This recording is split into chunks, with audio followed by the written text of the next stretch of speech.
மலேசியர்கள் சீன புத்தாண்டை கொண்டாடும் போது நல்லிணக்கத்தையும் பரஸ்பர மரியாதையையும் நிலைநிறுத்த வேண்டும் என்று பிரதமர் டதஸ்ரீ அன்வார் இப்ராஹிம் வலியுறுத்தியுள்ளார். கொண்டாட்டங்கள் செழிப்பு, நம்பிக்கை மற்றும் நம்பிக்கையுடன் முன்னேறுவதற்கான வலிமையை நினைவூட்டுவதாக அன்வார் கூறினார். இந்த குதிரை ஆண்டு விடாமுயற்சி மற்றும் ஞானத்தால் வழிநடத்தப்படும் போராட்ட மனப்பான்மையை குறிக்கிறது என்று அவர் மேலும் கூறினார். கன்ஃபூசியஸின் போதனைகளை மேற்கோள் காட்டி மக்கள் ஒருவரை ஒருவர் மதித்து புரிந்து கொள்ளும் போது நல்லிணக்கம் எழுகிறது. இது கலாச்சாரம் மற்றும் நம்பிக்கையில் வேறுபாடுகள் இருந்த போதிலும் மலேசியாவின் பல்லின சமூகத்தில் அமைதியான சக வாழ்வை ஊக்குவிக்கக்கூடிய ஒரு பாடம் என்று குறிப்பிட்டார். இன்று பொது விவாதம் உணர்ச்சி ரீதியான கையாளுதலுக்கு ஆளாகிறது என்று அவர் எச்சரித்தார்.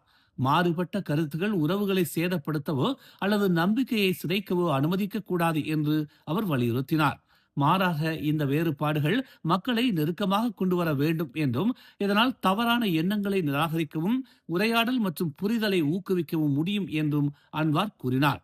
நல்லிணக்கமும் மரியாதையும் முக்கிய தேசிய மதிப்புகளாக இருந்தால் மலேசியா தொடர்ந்து முன்னேறும் என்று அன்வார் தமது சீன புத்தாண்டு வாழ்த்துச் செய்தியில் பதிவிட்டுள்ளார். மேலும் செய்திகளை தெரிந்து கொள்ள தமிழ் மலர் இணையதளம், தமிழ் மலர் செயலி மற்றும் மலர் டிவி யூடியூப் சேனலை வலம் வாருங்கள்.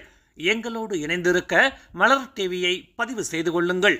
உறவுகள் மகிழ்ந்திட விருப்பம் மற்றும் பகிர்வு சேவையை சொடுக்கிடுங்கள்.